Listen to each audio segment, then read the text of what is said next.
कि चौथे दिन भी धरने पर लगातार स्टूडेंट डटे हुए हैं। मध्य प्रदेश की अगर बात की जाए तो इंदौर में मध्य प्रदेश लोक सेवा आयोग के दफ्तर के बाहर छात्रों का प्रदर्शन जारी रहा। शनिवार को चौथे दिन हजारों छात्र धरने पर डटे रहे। एमपीपीएससी के अफसरों और छात्रों के बीच 2 बार बातचीत हो चुकी है। दोनों ही बार बेनतीजा रही है बातचीत। स्टूडेंट लिखित आश्वासन की मांग कर रहे हैं। बता दें कि एमपीपीएससी दफ्तर के बाहर स्टूडेंट का प्रदर्शन 4 दिनों से जारी है। कड़कड़ाती ठंड में छात्र धरने पर बैठे हैं। साथ ही छात्रों का हौसला बढ़ाने स्टूडेंट का भी हनुमान चालीसा पाठ करते हैं, कभी भजन कीर्तन करते हैं। छात्रों का यह कहना है कि हमारी 9 सूत्री मांगे हैं और जब तक ये पूरी नहीं होंगी धरना प्रदर्शन इसी तरह से जारी रहने वाला है। छात्र 2019 मेंस की परीक्षा की कॉपी देने की मांग कर रहे हैं। साथ ही एमपीपीएससी से पदों में बढ़ोतरी की मांग भी इनकी तरफ से की जा रही। लगातार धरना प्रदर्शन जारी है। कड़कड़ाते की जो ठंड है उस बीच ये तमाम जो छात्र हैं वो लगातार यहां पर बैठे हैं और 3 छात्र तो अब आमरण अनशन पर भी बैठ चुके हैं। लोक सेवा आयोग इंदौर ऑफिस के बाहर इस तरह से प्रदर्शन किया जा रहा है। हालांकि ये कह रहे हैं कि जब तक इनकी मांगे पूरी नहीं होंगी तब तक इसी तरह से प्रदर्शन ये लगातार करते रहेंगे। एमपीपीएससी के 7 अन्य जो एग्जाम है इसकी तैयारी जो स्टूडेंट कर रहे हैं वो भी यहां पर मौजूद है। हालांकि इस विरोध प्रदर्शन के बीच आपको याद होगा कि हाल ही में पीसीसी चीफ जीतू पटवारी भी यहां पर पहुंचे थे। छात्रों से उन्होंने मुलाकात की थी और ये उनको कह दिया था कि तो मैं आपके ही परिवार का सदस्य हूं। और छात्रों के इस आंदोलन को वो ये कह रहे थे कि हमारा पूरा आप पर समर्थन भी रहेगा। संबोधित भी उन्होंने किया था और ये कहा था कि सत्ता ही नहीं बल्कि हर राजनीतिक दल के लिए इस तरह की जो बात है वो शर्मसार करती है। सभी छात्रों को हालांकि उन्होंने आश्वासन भी दिया जीतू पटवारी ने कि उनकी आवाज वो सरकार तक जरूर पहुंचाएंगे। ज्यादा जानकारी के लिए हम बात करेंगे महेश मिश्रा, हमारे सहयोगी हमारे साथ जुड़ गए हैं। महेश, क्या जानकारी, क्या अपडेट, क्योंकि लगातार हम देख रहे हैं छात्रों का प्रदर्शन जारी है। ये कह रहे हैं कि मेंस की जो परीक्षा है वो उसकी कॉपी उन्हें दिखाई जाए, जो अंक है उसको देखने के बाद वो एक तरह से आकलन कर पाएंगे। दूसरी तरफ जीतू पटवारी हाल ही पहुंचे और क्या अब हो रहा है इस पूरे मसले पर? देखिए, यहाँ पर जीतू पटवारी नहीं, मितेंद्र सिंह पहुंचे हैं जो युवक कांग्रेस के प्रदेश अध्यक्ष हैं। वो यहाँ पे मौके पे पहुंचे हैं। उन्होंने छात्रों से बात की और कहा है कि पूरे प्रदेश में आज मुख्यमंत्री का पुतला जलाया जाएगा ताकि सरकार तक छात्रों की बात पहुंचे। और अब से कुछ देर बाद में यहाँ पर मितेंद्र सिंह के निकलने के बाद में ये कहा जा रहा है कि जो छात्र हैं जो लिखित में अपना आश्वासन चाहते हैं उसको लेके बड़ा पेच ये फंसा हुआ है कि आयोग कहता है कि आयोग इस बात के लिए इंटाइटल नहीं है, आयोग के पास में पावर नहीं कि वो राइटिंग में कुछ लिख के दे दे। वहीं छात्रों का ये कहना है कि आयोग से पहले भी जितनी बार भी इस तरह के धरने प्रदर्शन या कोई भी यहाँ पे प्रदर्शन हुआ है, धरना हुआ है, तो आयोग हमेशा उनकी बात वर्बली तो मान लेता है पर बाद में अपनी बातों से पलट जाता है। छात्रों की जो बड़ी मांग है उनका ये कहना है 2023 का जो रिजल्ट है वो घोषित किया जाए, 2019 के जो रिजल्ट है उसकी कॉपी दिखाई जाए।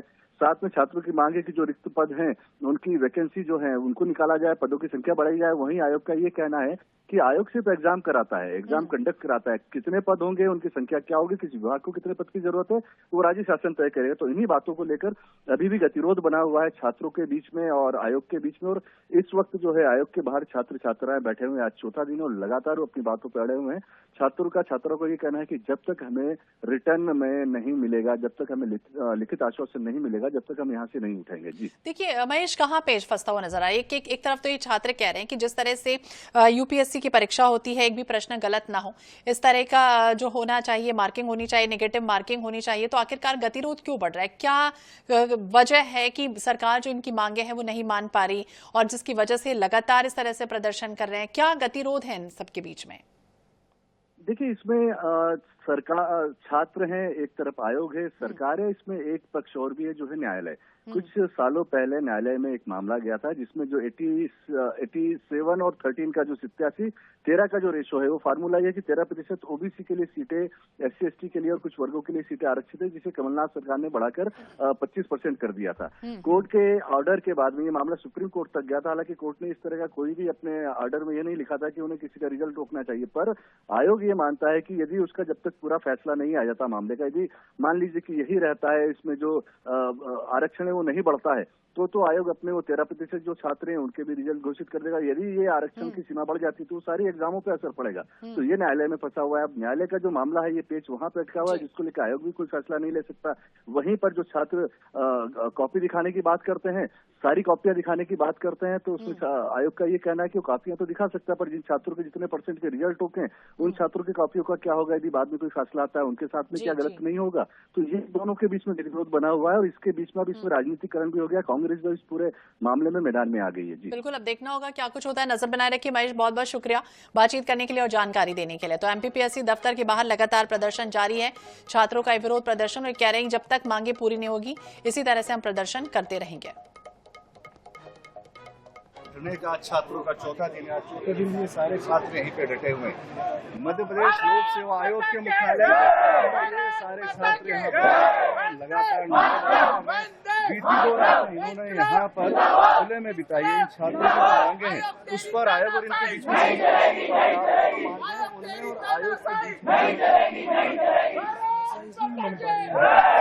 क्योंकि ये हमको लिखित में देने को तैयार नहीं है, तो बोल रहे हैं कि हम आपकी मौखिक मांग मानने को तैयार हैं, परंतु लिखित में हम आपको नहीं दे रहे हैं।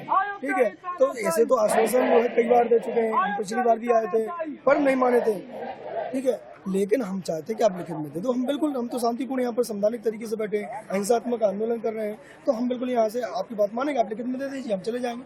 आप प्रेस में वो लिखित नोट जाएगा ताकि हमारे पास एक एविडेंस रहेगी, सर आपने बात मानी, तो कल को यदि आप अपनी बात से मुकर तो उस पर कार्रवाई की जाए। देखिए आज चौथा दिन है। आपके कुछ साथी जो है यहाँ पे धरने पर बैठे हैं, अनशन पर बैठे हैं, तो उसकी तबीयत भी बिगड़ रही है। लिख के वो देने को राजी है। आप लोग लिख के मांगने पे अड़े हुए हैं कि जब तक लिख के ना मिले तो इसका रास्ता कैसे निकलेगा। आपके साथियों की तबीयत भी बिगड़ रही है। आयोग भी अपनी बातों को कह रहा है कि उनके हाथ बंधे हुए राइट में नहीं दे सकते। देखिए, हम जो धरना देने आए हैं, तबीयत खराब होगी। अभी एक लोगों की खराब हुई हमारे शहर में, उनकी जो अनशन पे बैठे हुए थे उनकी तबीयत खराब है। कई बच्चियां जो हैं उनकी तबीयत खराब हो, बेहोश होकर गिर चुकी है। लेकिन ये सरकार को समझना पड़ेगा, ये आयोग को समझना पड़ेगा कि हम लोग यहाँ से नहीं हटने वाले हैं। हम अपनी बात को लेके जाएंगे, बात लिखित में लेके जाएंगे अपनी चीजें। इन्होंने हम लोग कई पहले भी धरने प्रदर्शन हो चुके हैं, ये आश्वासन देते हैं, बाद में पलट जाते हैं। तो हमारा ये है कि आपने लिखित में दे दो, कोई भी दे दे, आयोग से आके कोई भी एक किसी भी वर्ग का कर्मचारी आके हमें लिखित में देगा, हम मानने के लिए तैयार है। लेकिन हम बिना लिखित लिए जाए हम यहाँ से नहीं जाने के तैयार। आयोग बाद में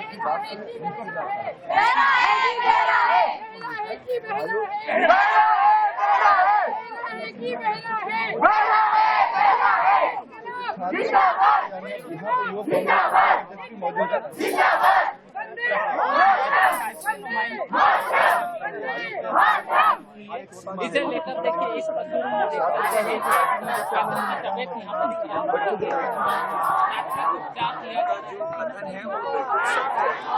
जब तक अगर लिखित में नहीं दिया जाता तब तक वो मान्य नहीं। और मैं यहाँ भाजपा की आलोचना करके नहीं आया और मैं ना सभी के सामने क्योंकि आज बात विद्यार्थी के दुख की है, विद्यार्थी के दर्द की है, ये कोई राजनीतिक मुद्दा नहीं है।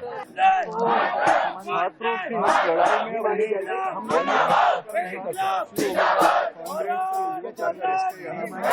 पहुंचे, उनका कहना है छात्रों की मांगे जायज है, उनकी आवाज कैसे सरकार तक पहुंचे इसको वो सुनिश्चित करेंगे।